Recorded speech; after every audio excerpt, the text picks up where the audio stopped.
जय हिंद साथियों, welcome to self study classes with Sumit Jain YouTube channel में आप सभी का स्वागत है। दोस्तों, हिंदी साहित्य की निरंतर टेस्ट सीरीज चल रही है और रात्रि 9 बजे आपका वीडियो स्टार्ट होता है। तो रोज देखें 9 बजे और अपनी जो हिंदी साहित्य की तैयारी है उसको सुदृढ़ बनाएं। पीजीटी एग्जाम वाले नेट एग्जाम, टीजीटी, आरपीएससी और ऐसे एग्जाम की तैयारी कर रहे हैं जो जिनमें हिंदी साहित्य पूछा जाता है, उनके लिए बहुत ही उपयोगी ये टेस्ट सीरीज चल रही है। ठीक है, तो निरंतर देखें और अगर कोई भी कहीं डाउट लगता है आपको तो आप फेसबुक से जुड़ सकते हैं, सर्च करेंगे सुमित जैन। ठीक है, इंस्टाग्राम से जुड़ सकते हैं, सर्च करेंगे Sumit Jain self study classes. और टेलीग्राम से जुड़ सकते हैं, सर्च करेंगे IAS स्टडी ट्रिक। ठीक है, और ज्वाइन हो जाना है। दोस्तों, आज का हमारा जो पहला प्रश्न है कि शुरू में किस उपन्यास का पठन सुख लेने के लिए लोगों ने हिंदी पढ़नी सीखी। तो किस उपन्यास का पठन सुख लेने के लिए अनूठी बेगम, गुप्त गोदना, चंद्रकांता संतति या फिर पुतली महल। 4 विकल्प हैं, 4 में से एक का चयन करना है। आपको 5 सेकंड दिए जाएंगे और उत्तर आपको बताना है। तब आपका बिल्कुल सही जो आंसर हो जाएगा दोस्तों, वो हो जाएगा चंद्रकांता संतति, है ना। ये जो उपन्यास है देवकीनंदन खत्री साहब का है, चंद्रकांता संतति। और इस उपन्यास का पठन सुख लेने के लिए लोगों ने हिंदी पढ़नी सीखी। तो सा नंबर आपका यहाँ पर बिल्कुल सही होगा। अगला है, भारत के विभाजन की त्रासदी का वर्णन करने वाला उपन्यास इनमें से कौन सा है। तमस, शेखर एक जीवनी, बेदिन या फिर दूसरी बार। प्रश्न क्रमांक 416 का उत्तर हमें बताना है 4 विकल्प के माध्यम से। और भारत विभाजन की त्रासदी का वर्णन करने वाला जो उपन्यास है वो उपन्यास है दोस्तों, आपका बिल्कुल सही आंसर क्या होगा, तमस। तमस यानी कि जो आ नंबर है वो बिल्कुल सही हो जाएगा। ठीक है, आ नंबर भीष्म साहनी जी का तमस। ठीक है, अगला है, प्रेमचंद के किस उपन्यास को ग्रामीण जीवन और कृषक संस्कृति का महाकाव्य कहा जाता है। बहुत ही बढ़िया प्रश्न है और इंपॉर्टेंट भी है कि प्रेमचंद का ऐसा कौन सा महाकाव्य है जिसे ग्रामीण जीवन और कृषक संस्कृति का महाकाव्य कहा जाता है। प्रेमाश्रम, गोदान, रंगभूमि या फिर कर्मभूमि। 417 का आंसर हमें बताना है। तब आपका बिल्कुल सही आंसर क्या हो जाएगा, गोदान। गोदान ऐसा उपन्यास है प्रेमचंद जी का जिसे ग्रामीण जीवन का महाकाव्य कहा जाता है। ठीक है, अगला है, बांधो ना नाव इस ठाव उपन्यास का लेखक कौन है। बांधो ना नाव इस ठाव उपन्यास का लेखक बताना है, उपेंद्र नाथ अश्क हैं, भगवती चरण वर्मा है, पांडे बेचन शर्मा उग्र हैं या फिर निराला हैं। प्रश्न क्रमांक 418। तब आपका बिल्कुल सही आंसर हो जाएगा दोस्तों, क्या हो जाएगा, बांधो ना नाव इस ठाव। ये जो उपन्यास है वो उपेंद्र नाथ अश्क जी का है, यानी कि जो विकल्प नंबर आपका आ है वो यहाँ पर राइट आंसर हो जाएगा। ठीक है, अगला देखो, इनमें से कौन सा उपन्यास नरेश मेहता द्वारा लिखा गया। नरेश मेहता द्वारा कौन सा उपन्यास लिखा गया। यह पथबंधु था, झीनी झीनी विनी विनी चदरिया, है ना, सबही नचावत राम गोसाई या फिर जोगी।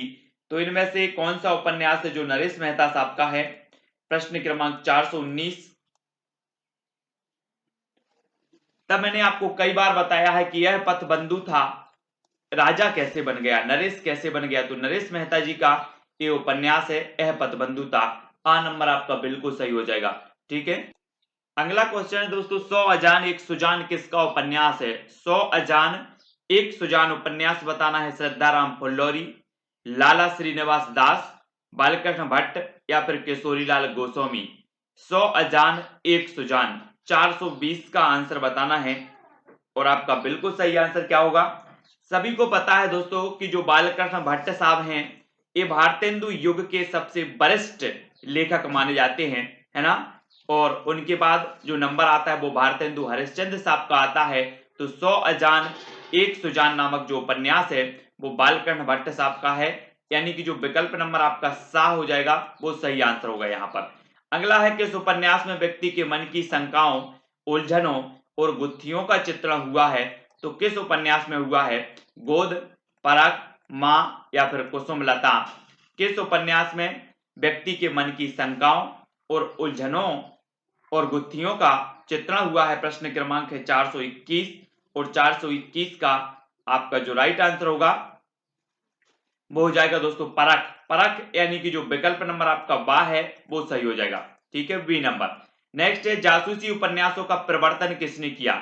जासूसी उपन्यासों का प्रवर्तन बताना है किसने किया। देवकीनंदन खत्री, दुर्गा प्रसाद खत्री, गोपाल राम गहमरी या किशोरीलाल गोस्वामी। 422 का आंसर, जासूसी उपन्यासों का प्रवर्तन किसने किया है। तब आपका बिल्कुल सही आंसर हो जाएगा गोपाल राम गहमरी, यानी कि जो विकल्प नंबर आपका सा है वो सही है यहाँ पर। ठीक है, नेक्स्ट है देवकीनंदन खत्री का चंद्रकांता संतति उपन्यास कितने भागों में प्रकाशित है। 12 भागों में, 2 भागों में, 24 भागों में या फिर 8 भागों में। देवकीनंदन खत्री का है एक उपन्यास चंद्रकांता संतति और ये कितने भागों में प्रकाशित है। तो 423 का उत्तर हमें यहाँ पर बताना है। तब आपका राइट आंसर क्या हो जाएगा। तब आपका प्रश्न क्रमांक 423 का आंसर हो जाएगा क्या, 24। देवकीनंदन खत्री का चंद्रकांता संतति उपन्यास कितने भागों में प्रकाशित है। तो ये 24 भागों में प्रकाशित है और सा नंबर यहाँ पर आपका बिल्कुल सही होगा। ठीक है, प्रेमचंद का प्रथम उपन्यास कौन सा है। प्रेमचंद का प्रथम उपन्यास बताना है आपको सेवा सदन, प्रेमा, कर्मभूमि या फिर निर्मला। 424 का आंसर आपका बिल्कुल सही आंसर क्या हो जाएगा, 424 का। तो प्रेमचंद का जो प्रथम उपन्यास माना जाता है दोस्तों वो माना जाता है कौन सा, प्रेमा। प्रेमा यानी कि जो विकल्प नंबर आपका बा है वो प्रेमा सही हो जाएगा। ठीक है, अगला देख लेते देहाती दुनिया कैसा उपन्यास है। ऐतिहासिक, सामाजिक, आंचलिक या फिर पौराणिक। तो देहाती दुनिया शिव प्रसाद जी का है और ये देहाती दुनिया शिव पूजन सहाय का है ना। और देहाती दुनिया उपन्यास कैसा है, तो 425 का आंसर बताना है। तब आपका बिल्कुल सही आंसर हो जाएगा दोस्तों, आंचलिक उपन्यास है। कैसा है, आंचलिक। ठीक है, देहाती दुनिया। अगला देखो, भगवती चरण वर्मा के किस उपन्यास ने उन्हें हिंदी उपन्यास साहित्य में ऊंचा दर्जा दिलाया। भगवती चरण वर्मा का कौन सा उपन्यास है जिसने हिंदी उपन्यास साहित्य में उन्हें ऊंचा दर्जा दिलाया। चित्रलेखा, पतन, रेखा या फिर 3 वर्ष। तो 426 का आंसर बताना है। तो राइट आंसर जो आपका हो जाएगा दोस्तों, चित्रलेखा। चित्रलेखा यानी कि जो विकल्प नंबर आ है वो यहां पर राइट आंसर होगा। ठीक है, अगला देखो, पांडे बेचन शर्मा उग्र के किस बहुचर्चित उपन्यास को बनारसीदास चतुर्वेदी ने घासलेटी साहित्य कहा है। तो किस उपन्यास को कहा है, घंटा, फागुन के दिन 4, दिल्ली का दलाल या फिर चॉकलेट। तो प्रश्न क्रमांक 427 का आंसर यहां पर बताना है और राइट आंसर हो जाएगा दोस्तों आपका चॉकलेट। चॉकलेट यानी कि जो विकल्प नंबर दा है वो सही हो जाएगा। मैंने कई बार चॉकलेट को याद करवाया है कि अगर बच्चों को चॉकलेट ना मिले तो बच्चे कैसे हो जाते हैं, उग्र हो जाते हैं, उग्र। तो चॉकलेट उपन्यास के लेखक कौन होंगे, चॉकलेट उपन्यास के हो जाएंगे पांडे बेचन शर्मा, उग्र। ठीक है, अगला देखो, इनमें से किस उपन्यास में दहेज प्रथा और अनमेल विवाह के कारण होने वाले पारिवारिक विघटन का चित्रण है। तो किस उपन्यास में है, अंतिम आकांक्षा, प्रेमाश्रम, तितली या फिर निर्मला। 428 का आंसर बताना है। तो बिल्कुल सही आंसर होगा दहेज प्रथा और अनमेल विवाह के कारण होने वाली पारिवारिक विघटन का जो चित्रण हुआ है दोस्तों वो हुआ है निर्मला। निर्मला 1927 इसका रचना काल माना जाता है प्रेमचंद जी का उपन्यास निर्मला, और इसमें दहेज प्रथा और अनमेल विवाह के कारण होने वाले पारिवारिक विघटन का चित्रण हुआ है। ठीक है, अगला है मनोवैज्ञानिक उपन्यासों की परंपरा में किस रचनाकार की गणना नहीं की जाती। तो किसकी नहीं की जाती, ज्ञानेन्द्र कुमार की, अज्ञेय की, ईला चंद्र जोशी या फिर अमृत राय की। तो 429 का आंसर बताना है। देखो, डॉक्टर देवराज, ज्ञानेन्द्र कुमार, अज्ञेय और ईला चंद्र जोशी ये मनोविश्लेषणवादी उपन्यासकार माने जाते हैं, जबकि आपका जो उत्तर है अमृत राय वो यहां पर सही हो जाएगा। अमृत राय मनोविश्लेषणवादी उपन्यासकार नहीं माने जाते। डी नंबर आपका यहां पर सही आंसर हो जाएगा। गोद और अंतिम आकांक्षा उपन्यासों का लेखक कौन है। गोद और अंतिम आकांक्षा उपन्यासों के लेखक बताना है राधिका रमण प्रसाद सिंह, भगवती प्रसाद वाजपेयी, सियाराम शरण गुप्त या फिर राय कृष्ण दास। 430 का आंसर बताना है यहां पर। तब आपका बिल्कुल सही आंसर होगा गोद और अंतिम आकांक्षा जो उपन्यास है दोस्तों ये सियाराम शरण गुप्त की बताना है दोस्तों कि वृंदावन लाल वर्मा के इन उपन्यासों में कौन सा उपन्यास ऐतिहासिक पृष्ठभूमि पर लिखा गया, तो कौन सा लिखा गया। ये 4 विकल्प है, ऐतिहासिक पृष्ठभूमि पर लिखा गया उपन्यास बताना है। और प्रश्न क्रमांक है 431 का आपका बिल्कुल सही आंसर क्या हो जाएगा, आंसर होगा दोस्तों आपका गढ़कुंडार। गढ़कुंडार यानी कि जो सा नंबर है वो यहां पर सही हो जाएगा। ठीक है, अगला है अज्ञेय के उपन्यास शेखर एक जीवनी का मूल मंतव्य क्या है। पुरुषत्व का बखान, अंतर्विरोधों का चित्रण, स्वतंत्रता की खोज या फिर प्रेम की पहचान। अज्ञेय के उपन्यास शेखर एक जीवनी का मूल मंतव्य क्या है। प्रश्न क्रमांक 432 और 432 का बिल्कुल सही आंसर होगा स्वतंत्रता की खोज, सा नंबर। ठीक है, नेक्स्ट है जहाज का पंछी उपन्यास किसने लिखा। जहाज का पंछी उपन्यास किसने लिखा, अज्ञेय जी ने, ईला चंद्र जोशी, जैनेन्द्र कुमार या उपेंद्रनाथ अस्क। जहाज का पंछी उपन्यास किसने लिखा है, 433 का उत्तर बताना है। तो जहाज का पंछी जो उपन्यास है वो लिखा है दोस्तों किसने, ईला चंद्र जोशी, यानी कि जो विकल्प नंबर आपका बा है वो यहां पर राइट आंसर होगा। अगला है सती मैया का चोरा। सती मैया का चोरा किस दृष्टिकोण से लिखा गया उपन्यास है, गांधीवादी, मार्क्सवादी, अस्तित्ववादी या फिर व्यक्तिवादी। प्रश्न क्रमांक 434 सती मैया का चोरा किस दृष्टिकोण से लिखा गया उपन्यास है। और आपका बिल्कुल सही आंसर हो जाएगा दोस्तों, वो हो जाएगा मार्क्सवादी, यानी कि जो विकल्प नंबर बी है वो यहां पर सही होगा, बी नंबर। ठीक है, नेक्स्ट है तिलिस्मी उपन्यासों की परंपरा की शुरुआत किसने की है। तिलिस्मी उपन्यास की परंपरा की जो शुरुआत की वो किसने की है, किशोरी लाल गोस्वामी ने, गोपाल राम गहमरी, देवकी नंदन खत्री या फिर दुर्गा प्रसाद खत्री। 435 का उत्तर हमें बताना है। तो तिलिस्मी उपन्यासों की परंपरा की जो शुरुआत की है वो की है देवकी नंदन खत्री साहब ने। और जो सा नंबर है आपका बिल्कुल सही हो जाएगा, सा नंबर। ठीक है, अगला है भगवती चरण वर्मा के उपन्यास चित्रलेखा की मूल कथा किस पर आधारित है। चित्रलेखा की मूल कथा किस पर आधारित, सामाजिक विसंगति, पाप पुण्य, विवाह या फिर अकेलापन। तो चित्रलेखा की मूल कथा किस पर आधारित है। प्रश्न क्रमांक 436 और 436 का आपका बिल्कुल सही आंसर क्या हो जाएगा, पाप पुण्य। पाप पुण्य यानी कि जो विकल्प नंबर बी है वो यहां पर सही हो जाएगा। ठीक है, अगला क्वेश्चन है दोस्तों मेला आंचल किस प्रकार का उपन्यास है। मेला आंचल बताना है, ऐतिहासिक, सामाजिक, आंचलिक या फिर राजनीतिक। तो मेला आंचल किस प्रकार का उपन्यास माना जाता है, 437 का उत्तर यहां पर लिखना है। और राइट जो आंसर आपका हो जाएगा वो कैसा हो जाएगा, सभी को पता है कि जो मेला आंचल है फणीश्वरनाथ रेणु साहब का उपन्यास है और ये उपन्यास माना जाता है आंचलिक उपन्यास। ठीक है, क्षेत्र विशेष से संबंधित उपन्यास है आंचलिक उपन्यास। ठीक है, धर्मवीर भारती का गुनाहों का देवता किस कारण लोकप्रिय हुआ, भावुकता तथा रोमानियत, आकर्षक शैली, उत्कृष्ट संवाद या फिर भाषा। तो किस कारण से ये लोकप्रिय हो गया, 438 का आंसर बताना है। और 438 का उत्तर जो आपका हो जाएगा दोस्तों, जल्दी से अगर आपसे बनता है तो कमेंट में जरूर लिखा करें। और उत्तर हो जाएगा भावुकता तथा रोमानियत, आ नंबर आपका बिल्कुल सही होगा।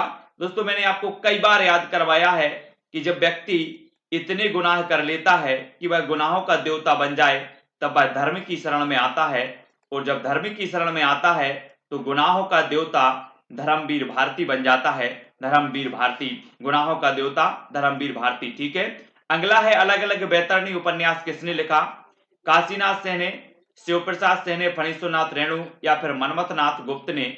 अलग अलग बैतरणी उपन्यास के लेखक कौन है। प्रश्न क्रमांक 439 का उत्तर बताना है। तब आपका बिल्कुल सही आंसर क्या हो जाएगा दोस्तों, इसका सही जो उत्तर होगा वो होगा शिव प्रसाद सिंह। शिव प्रसाद सिंह का ये उपन्यास है अलग अलग बैतरणी, आपको याद रख लेना है, कई बार एग्जाम में पूछा गया है अलग अलग बैतरणी, शिव प्रसाद सिंह। आधा गांव उपन्यास किसका है, आधा गांव, कृष्णा सोबती, राही मासूम रजा, सानी या फिर शिव प्रसाद सिंह। प्रश्न क्रमांक है 440। तो आधा गांव उपन्यास किसका है आपको बताना है। मैंने आपको कई बार याद करवाया है कि हमारा जो आधा गांव है वो कैसा है, मासूम है। आधा गांव मासूम है। तो आधा गांव जो उपन्यास हो जाएगा वो किसका हो जाएगा, राही मासूम रजा का हो जाएगा। याद रख लेना, बी नंबर आपका यहां पर बिल्कुल सही हो जाएगा। आधा गांव क्या है, मासूम है, तो राही मासूम रजा।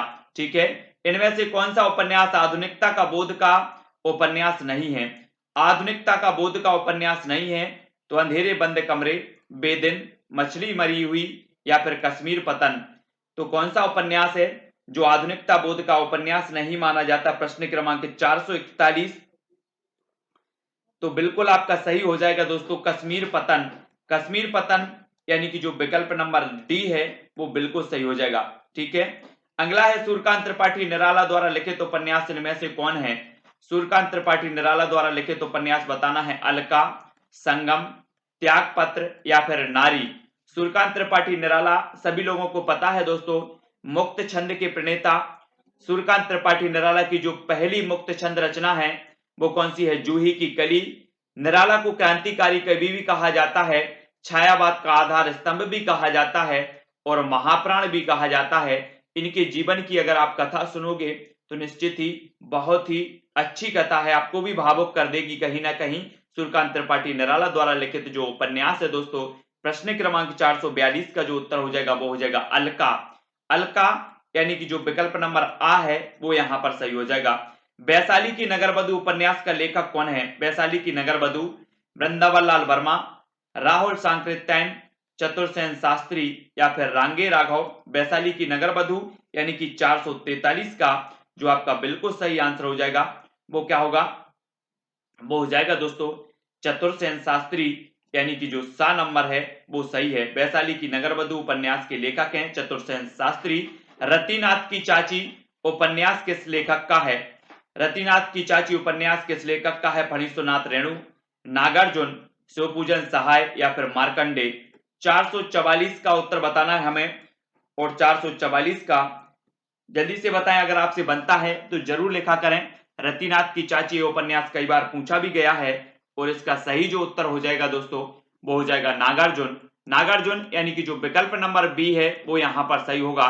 नागार्जुन ने कहा था कि आओ रानी हम ढाएंगे पालकी, यही हुई है राय जवाहरलाल की, है ना? तो ये किसकी पंक्ति है? ये जो कथन है वो नागार्जुन साहब का है। ऐसा भी पूछा जाता है कि आओ रानी हम ढाएंगे पालकी, यही हुई है राय जवाहरलाल की। ये जो पंक्तियां हैं वो किसकी हैं? तो ये नागार्जुन जी की हैं। ठीक है, नेक्स्ट है भगवती चरण वर्मा के उपन्यास भूले बिसरे चित्र के संदर्भ में कहा जाने वाला कौन सा तथ्य ठीक है? पाप पुण्य का प्रवक्ता, विफल प्रेम कथा, वर्तमान जीवन का चित्रकूट या फिर व्यथा की कहानी। 445 का उत्तर हमें लिखना है यहां पर, और 445 का आपका बिल्कुल सही आंसर हो जाएगा कि जो भूले बिसरे चित्र है, सबसे पहला तो ये है कि भगवती चरण वर्मा। ठीक है, भगवती चरण वर्मा जी की ये उपन्यास है और इसमें जो चित्रण किया गया है तथ्य ठीक है, वो कौन सा है? तो आपका बिल्कुल सही आंसर होगा वर्तमान जीवन का चित्रकूट, यानी कि सा नंबर आपका सही हो जाएगा। अगला है दोस्तों ऐतिहासिक उपन्यासों की परंपरा शुरुआत करने का श्रेय किसे जाता है? ऐतिहासिक उपन्यासों की परंपरा ये एग्जाम में पूछा गया है, कई एग्जामों में पूछा गया है। वृंदावन लाल वर्मा, पांडे बेचन शर्मा उग्र, चतुर्सेन शास्त्री या फिर भगवती चरण वर्मा। तो 446 का आपका बिल्कुल सही आंसर होगा दोस्तों वृंदावन लाल वर्मा। ठीक है, मृग नयनी इनका एक उपन्यास है जो कई बार पूछा जाता है वृंदावन लाल वर्मा जी का, और ये ऐतिहासिक उपन्यासों की परंपरा को शुरुआत करने वाले हैं या फिर जन्मदाता हैं। ठीक है, अगला देखो अनाम दास का पोथा, ये उपन्यास किसका है? भगवती चरण वर्मा जी का, हजारी प्रसाद द्विवेदी, ईला चंद्र जोशी या फिर उपेंद्र नाथ अस्क का। अनाम दास का पोथा हमने कई बार पढ़ा है। 447 का आपका बिल्कुल सही आंसर होगा हजारी प्रसाद द्विवेदी। ये वो ही हजारी प्रसाद द्विवेदी हैं दोस्तों जिन्होंने हिंदी साहित्य का आदिकाल, हिंदी साहित्य का उद्भव एवं विकास, हिंदी साहित्य की भूमिका नामक ग्रंथ लिखे हैं। ठीक है, और हिंदी साहित्य के आदिकाल को जो आदिकाल नाम देने वाले हैं वो हजारी प्रसाद द्विवेदी ही हैं। तो बी नंबर आपका बिल्कुल सही हो जाएगा। ठीक है, अगला क्वेश्चन, उपन्यास का लेखक कौन है? झूठा सच उपन्यास का यशपाल, नागार्जुन, भीष्म साहनी या फिर श्रीलाल शुक्ल। प्रश्न क्रमांक 448 का उत्तर बताना है। और दोस्तों मैंने कई बार आपको याद बताया है कि जो वर्तमान युग चल रहा है इसमें लोग क्या कर रहे हैं, अपने यश को प्राप्त करने के लिए झूठ को भी सच, सच को भी झूठ बना रहे हैं। ठीक है, तो झूठा सच ये किसका होगा, यशपाल का, क्योंकि यश प्राप्त करने के लिए झूठा सच भी बोल रहे हैं, सच का झूठ भी बना रहे हैं, तो झूठा सच यशपाल। ठीक है, अगला है बूंद और समुद्र उपन्यास किसका है। बूंद और समुद्र उपन्यास बताना है उपेंद्र नाथ अस्क का, शिवपूजन सहाय का, ईलाचंद्र जोशी या फिर अमृतलाल नागर का। बूंद और समुद्र आपको बताना है 449 का आंसर आपका बिल्कुल सही आंसर क्या हो जाएगा। मैंने कई बार आपको याद करवाया है कि अगर पूरे समुद्र में से एक बूंद अमृत की आपको मिल जाए तो आप क्या हो जाओगे, अमर हो जाओगे। तो बूंद और समुद्र उपन्यास जो है वो किसका हो जाएगा, अमर हो जाओगे, मतलब अमृतलाल नागर। ठीक है, तो अमृतलाल नागर यानी कि जो विकल्प नंबर आपका डी है वो यहां पर सही हो जाएगा। ठीक है, श्रीलाल शुक्ल का राग दरबारी किस शैली में लिखा गया है। राग दरबारी आपको बताना है पत्रात्मक शैली, रिपोर्टाज, आत्मकथात्मक शैली या फिर डायरी शैली। 450 का उत्तर बताना है। तो जो राग दरबारी है ये पूछा जाता है, श्रीलाल शुक्ल जी का उपन्यास है, लेकिन ये किस शैली में लिखा गया है, तो ये लिखा गया है रिपोर्टाज शैली। रिपोर्टाज यानी कि जो विकल्प नंबर आपका बी है वो यहां पर सही हो जाएगा, 450 का बी। ठीक है, नागार्जुन के उपन्यासों में किस जिले का राजनीतिक सांस्कृतिक चित्रण उपलब्ध है। नागार्जुन के उपन्यासों में किस जिले का राजनीतिक और सांस्कृतिक चित्रण उपलब्ध है। दरभंगा, पूर्णिया, इलाहाबाद, बलिया या फिर गोरखपुर। तो 451 का उत्तर हमें बताना है और राइट आंसर जो आपका हो जाएगा वो हो जाएगा पूर्णिया जिला, यानी कि दरभंगा पूर्णिया। ठीक है, आ नंबर आपका बिल्कुल सही होगा। अगला है दोस्तों, यशपाल का ऐतिहासिक उपन्यास इनमें से कौन सा है। यशपाल का बताना है दादा कामरेड, देशद्रोही, दिव्या या फिर मनुष्य के रूप। 452 का उत्तर हमें यहां पर लिखना है और इनका जो ऐतिहासिक उपन्यास माना जाता है वो माना जाता है दिव्या। दिव्या यानी कि जो सा नंबर है वो यहां पर सही हो जाएगा, दिव्या। ठीक है, अगला देख लेते हैं, अमृतलाल नागर का कौन सा उपन्यास तुलसीदास की जीवनी पर आधारित है। ये कई बार पूछा गया है दोस्तों कि तुलसीदास की जीवनी पर आधारित अमृतलाल का जो उपन्यास है वो कौन सा है। 453 का उत्तर बताना है और 453 का आपका बिल्कुल सही आंसर होगा मानस का हंस। मानस का जो हंस उपन्यास है ये तुलसीदास के जीवन पर आधारित उपन्यास है और ये किसका है, तो अमृतलाल नागर जी का। ठीक है, हिंदी उपन्यासों में मध्य वर्ग का प्रसिद्ध चितेरा कौन है। प्रसिद्ध चितेरा बताना है यशपाल, उपेंद्र नाथ अस्क, वृंदावन लाल वर्मा या फिर शिवपूजन सहाय। प्रश्न क्रमांक 454 का उत्तर लिखना है और 454 का आपका बिल्कुल सही हो जाएगा। हिंदी उपन्यासों में मध्य वर्ग का जो प्रसिद्ध चितेरा कवि माना जाता है वो माना जाता है उपेंद्र नाथ अस्क, यानी कि जो विकल्प नंबर आपका बा है वो यहां पर सही होगा। राष्ट्र विभाजन के फलस्वरूप सिंधु घाटी की भूमि में आए बदलाव को किस उपन्यास में चित्रित किया गया है। तो किस उपन्यास में चित्रित किया गया, दिव्या, भुवन विक्रम, मुर्दों का टीला या फिर मृगनयनी। तो 455 का आंसर बताना है और आपका बिल्कुल सही आंसर होगा मुर्दों का टीला। मुर्दों का टीला यानी कि जो सा नंबर है वो यहां पर बिल्कुल सही होगा। ठीक है, अगला है शहर में घूमता आईना। शहर में घूमता आईना उपन्यास के लेखक कौन है। उपेंद्र नाथ अस्क हैं, अमृतलाल नागर हैं, धर्मवीर भारती या फिर मोहन राकेश हैं। तो आपका बिल्कुल सही आंसर होगा शहर में घूमता आईना, इसके लेखक हैं उपेंद्र नाथ अस्क, यानी कि जो आ नंबर है वो बिल्कुल सही होगा, आ नंबर। ठीक है, धर्मवीर भारती का उपन्यास सूरज का सातवां घोड़ा किस श्रेणी में रखा गया। आंचलिक, प्रयोगशील, ऐतिहासिक या फिर मनोवैज्ञानिक। तो 457 का उत्तर लिखना है हमें। तो सूरज का सातवां घोड़ा, और आपको पता होगा दोस्तों कि जो सूरज का सातवां घोड़ा है और सूरज को भी आप देखते होंगे सुबह उगता है और निश्चित क्रम से बढ़ता बढ़ता अपनी प्रगति की ओर चलता रहता है, विभिन्न प्रकार के प्रयोग होते रहते हैं। और 457 का आपका बिल्कुल सही आंसर होगा क्या, प्रयोगशील। प्रयोगशील यानी कि सूरज का सातवां घोड़ा धर्मवीर भारती कई बार पूछा गया और इसे रखा जाता है तो प्रयोगशील उपन्यासों की श्रेणी में रखा जाता है। अगला है अज्ञेय के किस उपन्यास की प्रशंसा प्रकाशमान पुच्छल तारा कहकर की गई है। तो किस उपन्यास की गई है, शेखर एक जीवनी, नदी के दीप, अपने अपने अजनबी या फिर बीनू भगत। ये चार विकल्प हैं, चार में से एक का चयन हमें करना है और आपका बिल्कुल सही आंसर होगा कि अज्ञेय। अज्ञेय यानी कि सच्चिदानंद हीरानंद बादशाह अज्ञे इनका पूरा नाम है, ठीक है। और तार सप्तक के प्रवर्तक यानी कि तार सप्तक के प्रमुख कवि जो माने जाते हैं वो अज्ञे जी माने जाते हैं। और इनकी एक रचना है, एक कहानी है कोठरी की बात, है ना, कोठरी की बात, तो ये भी याद रखना है। और कितनी नाव में कितनी बार इनकी एक श्रेष्ठ रचना मानी जाती है अज्ञे जी की। और अज्ञे जी का जो एक उपन्यास है जिसे प्रकाशमान पुच्छल तारा कहकर इसकी जो है प्रशंसा की गई है, 458 का उत्तर बताना है तो वो है शेखर एक जीवनी, यानी कि जो विकल्प नंबर आ है वो बिल्कुल यहां पर सही हो जाएगा। तो सभी लोग वीडियो को लाइक करें दोस्तों। इसी प्रकार से जो अपनी टेस्ट सीरीज है वो रात्रि 9 बजे आपको वीडियो उपलब्ध करवाया जाता है। टॉप 1000 प्रश्नों की ये टेस्ट सीरीज हमारी चल रही है। हिंदी साहित्य में यूजीसी नेट, पीजीटी, आरपीएससी और टेट एग्जाम वालों के लिए वीडियो बिल्कुल रामबाण है, ठीक है। तो वीडियो को लाइक करना है, जो भी साथी चैनल से नहीं जुड़े हैं वो चैनल को सब्सक्राइब कर लेना, बेल आइकन को भी दबाना है। साथ ही अगर कोई भी डाउट लगता है तो आप हमारे टेलीग्राम ग्रुप से जुड़ें। टेलीग्राम ग्रुप से जुड़ने के लिए आपको सर्च करना है IAS स्टडी ट्रैक। लगभग 5000 लोग इस टेलीग्राम ग्रुप से जुड़े हैं और अपना अध्ययन कर रहे हैं। उनको नियमित वीडियो प्रेषित किए जाते हैं, PDF प्रेषित की जाती हैं, ठीक है। और कोई भी और डाउट लगता है तो आप इंस्टाग्राम में फॉलो कर सकते हैं, सर्च कर सकते हैं Sumit Jain self study classes. Facebook में फॉलो कर सकते हैं, सर्च कर सकते हैं सुमित जैन, ठीक है। वीडियो को लाइक करें, अपने मित्रों तक शेयर करें, व्हाट्सएप और फेसबुक ग्रुपों में शेयर करें। आज के वीडियो के लिए दोस्तों बस इतना ही। जय हिंद।